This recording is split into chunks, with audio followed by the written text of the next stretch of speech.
Welcome back. Welcome back to Writing What I Like, Fieldnotes of a Black Woman Scholar. So I'm so excited about these next few episodes because in the next few field notes or episodes, I'm actually going to talk about my mindfulness practice as it relates to my writing and my writing journey and how I write. So I've been getting a lot of questions from clients and students as well as people who are enrolled in my Writing Like a Scholar workshop. And we talk a lot about, I talk a lot, or I guess people who I work with as far as my students, we talk a lot about what's the role of mindfulness, meditation, and writing, and what's the role of meditation in my rituals as a writer. So in these next few episodes, these next few field notes, right, I'm actually going to discuss how I perceive mindfulness meditation as a practitioner of mindfulness meditation, as a teacher of mindfulness meditation, but even more importantly, how I use mindfulness meditation for writing. So if you're reading my book, Black Feminism and Qualitative Inquiry, A Mosaic for Writing Our Daughter's Body, yes, thank you, first of all, if you are reading it. The book is doing really, really well, and I'm receiving great feedback and comments and commentary. And one thing that stood out in the book, something that I wrote about, I was very, very transparent and open about the rituals of writing. So one of those rituals, of course, includes mindfulness meditation. So at this point, it's not a secret that I like to commune with nature or meditate to discover my writing voice. So either, walking in nature, hiking in nature, exercising in nature, or something to that extent, or spending time sleeping in nature. But I like nature. I like right before I write to be just one with nature. So meditation or communing in nature is very important to discovering my writing voice. But here I'm going to talk about the meditational aspect of it. I'm the kind of person whose my brain gets overdrained. It gets overdrained. Well, that too, but it gets overcharged when I'm around people, or when I'm listening to too much chatter, like chatter on television or nowadays chatter and social media. So I actually have to slow down my brain or my thoughts, my thinking. And in order to write, when I'm writing, for me to be reflective in my writing, I have to actually escape myself. So in order to focus on my writing, I have to escape into myself, not away from myself, but into myself, so that I can think more deeply and more clearly. But it's interesting because I'm also in need of not just escaping into myself, but also escaping away from myself simultaneously. I know that sounds like a contradiction, so let me be clear, or let me think clearly about my thinking. So in order for me to write, I have to escape into myself, but also I have to move away from myself, so to speak. And what I mean by escaping into myself, I mean I need to know what I'm thinking about and why I'm thinking about it. And then I like to think about how I feel about what I'm thinking. I'm a thinker. I was trying to think to myself, what does that mean? I'm a thinker. And most people who come from where I come from, we are thinkers. Now, fortunately, I get paid to think, right? I get paid to think, and I enjoy thinking. Unfortunately, when it comes to writing, overthinking or living in one's head it can be disruptive to creativity, or it can be disruptive to being innovative or to bring forth new ideas.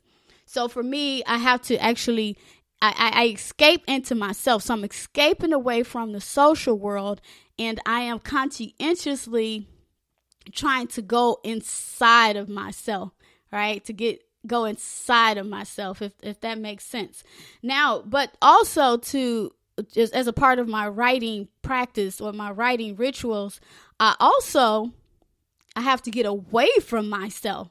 I have to get away from myself. Now, ironically, creativity requires us to detach from ourselves, so to speak, right? So creativity requires us to detach from ourselves. And now keep in mind, because in my field notes, in my podcast, now I'm blending the worlds of everything we know about education and how people learn. I'm also bridging the gap of mental health and psychology, and I'm bringing those worlds together. So yeah, I'm going to go there. I'm looking at the social world. I'm looking at thinking, blah, blah, blah, all that stuff that sounds really, really smart. So anyhow, so when we are overthinking or too dependent on our thoughts, we become over-focused on our thoughts. And then we actually are not giving our minds the opportunity to process all information, experiences, and observations that we have encountered throughout the day. Yet, it's those observations and experiences and information that becomes, for the writer, data. It becomes information. It's that data that we seek to understand and to interrogate and to analyze in the writing process. So we actually have to be conscientious. We have to be reflective, and we have to be aware, and we have to be able to retrieve all of those things that we saw, we heard, and that we felt throughout the day, throughout the week, throughout months, sometimes even throughout years, in order to be a better writer. So for me, to be better at insight and analysis, right? So to be more insightful and to engage in analysis as writers, we have to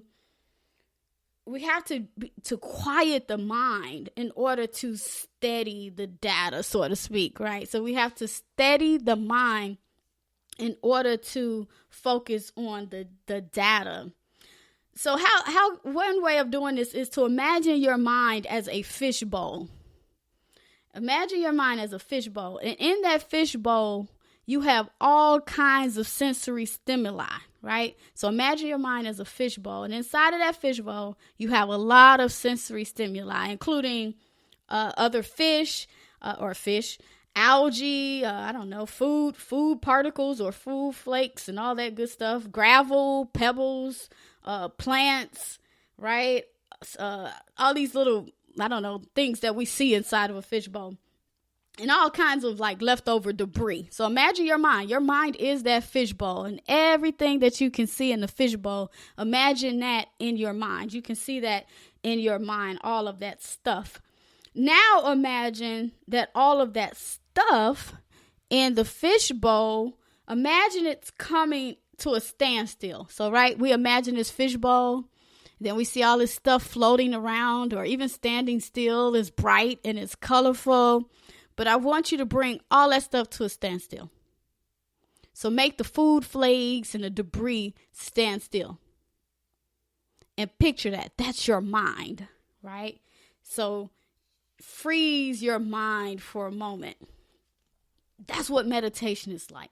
But if you can't imagine a fishbowl, imagine that scene in The Matrix. Okay, you know The Matrix, the movie, when time is slowed down while Neo is dodging bullets, right? Remember when Neo dodged the bullet, and then what's the chick named Trinity? She shoots a dude, and then it turns into slow motion, and we see Neo dodge. When we see Neo dodge those bullets, it's like epic, right? It's in slow motion and it's epic. Well, the fishbowl in Neo's epic bullet dodge, that's what it feels like for me to slow down and still the mind. So all that debris in the fishbowl, make it come to a standstill. Imagine bullets coming at Neo, and when Trinity is shooting the gun. Okay, y'all, I'm kind of running away with the Matrix, analogy, but you get my point. But okay, so with Neo starts to dodge that bullet, but imagine that slowing down the mind so that you can see that bullet coming, and you can focus on that bullet so you can know if you need to turn right or if you need to move left to get out the way, but you analyzing the bullet, right? Or it's helping your mind stand still so that you can focus long enough to make decisions, to have clarity, and to see what's real, what's not real, or even, right, to be preventive, or, in this case of my metaphors, to decide what needs to be thrown out, right? What's not working, what is messing up your ecosystem, in this case, the ecosystem of the mind. Now, when the mind is still and quiet, for me, I can better see, I can better isolate, and it makes it easier for me to study the data, or my thoughts are more meaningful.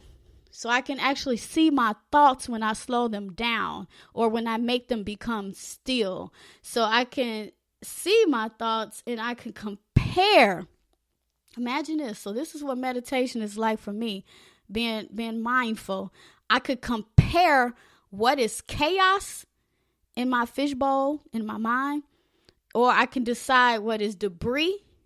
And I can also decide what is healthy for my ecosystem. In this case, the ecosystem is my mind, right? It's my mind. It might be some people might refer it to something else, but for me, it's my mind. It might be my brain. It might be my soul, but we're not going to go into the science of this.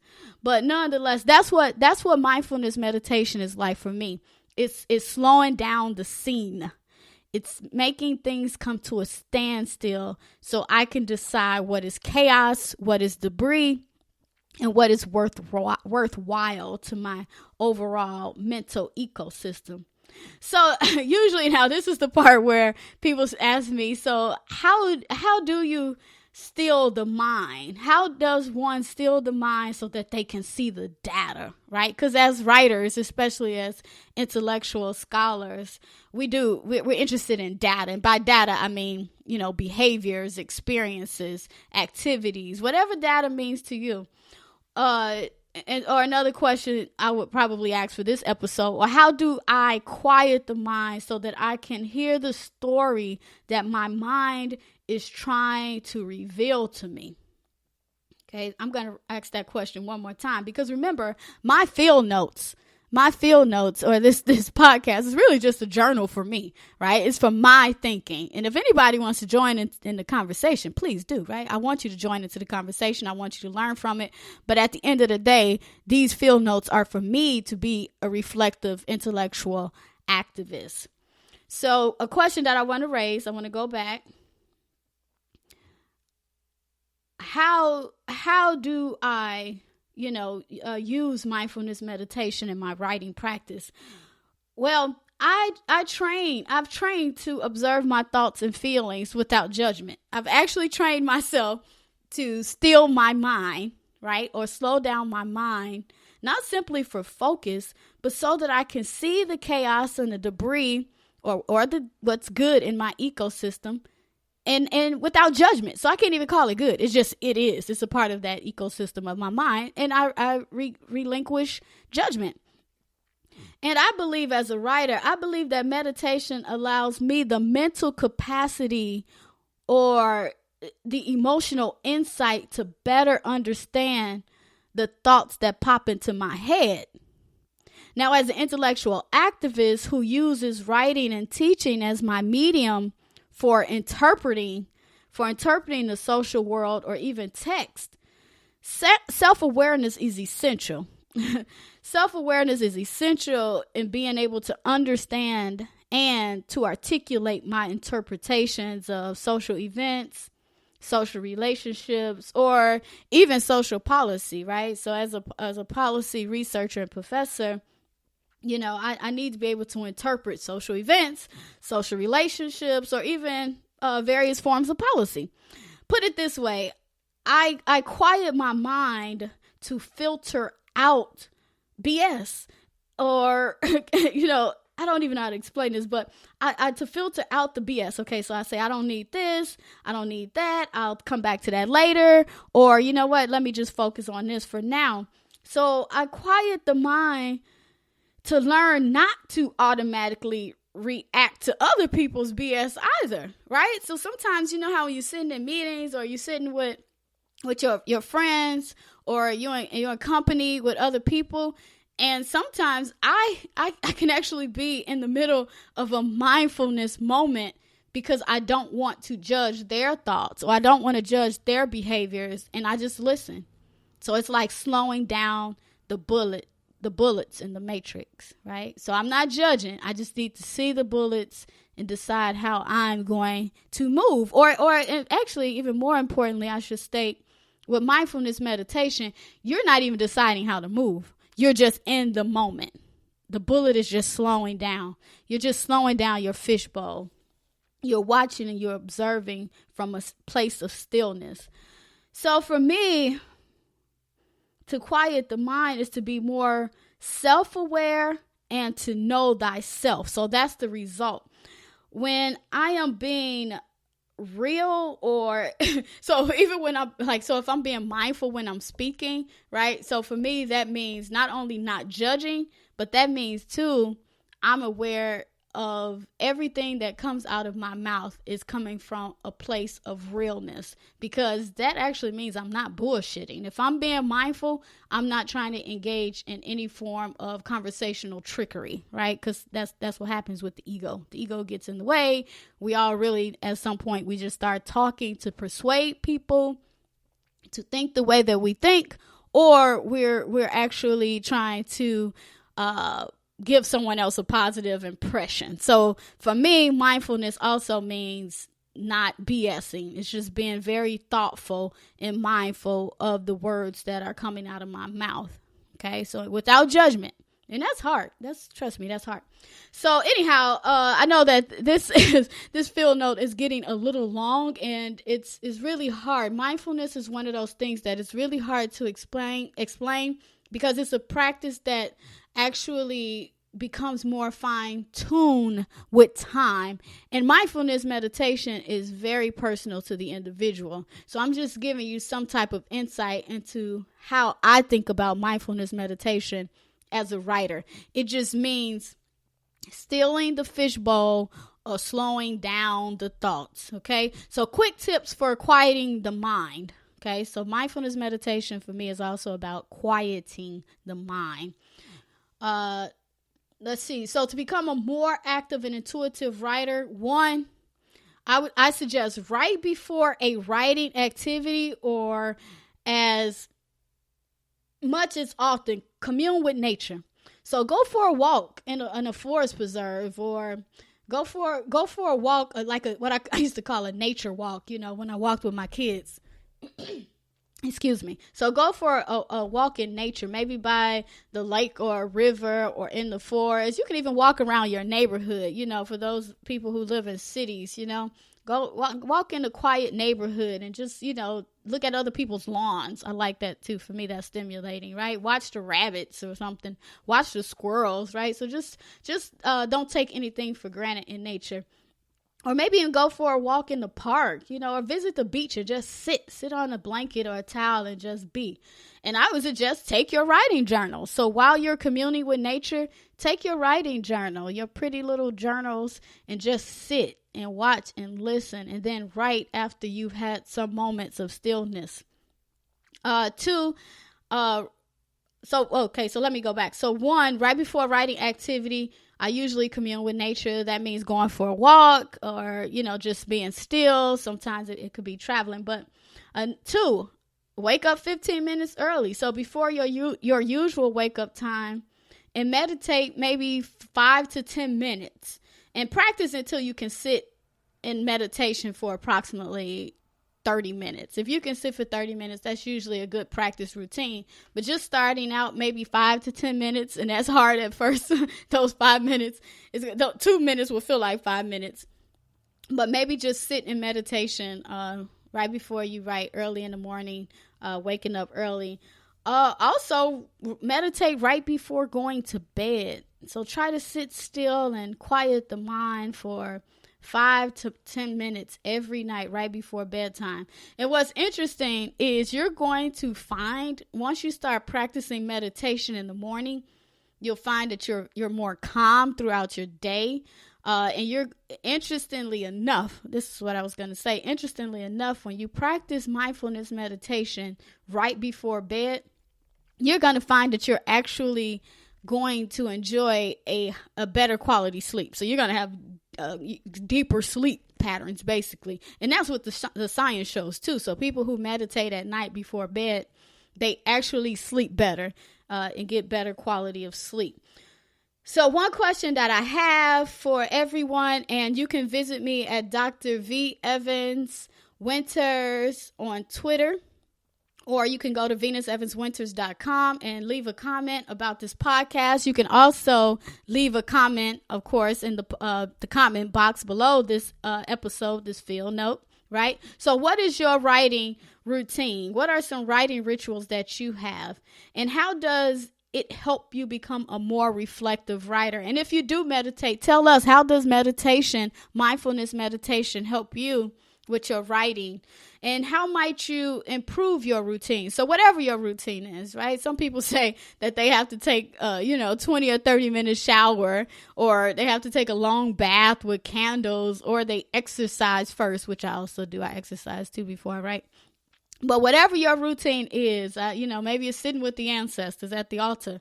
Whatever your writing routine is, how does it help you with your writing? But also, how can you improve your writing routines? Maybe you'll try mindfulness meditation after listening to this field note. So anyway, all right, good people, we have come to the end of this field note.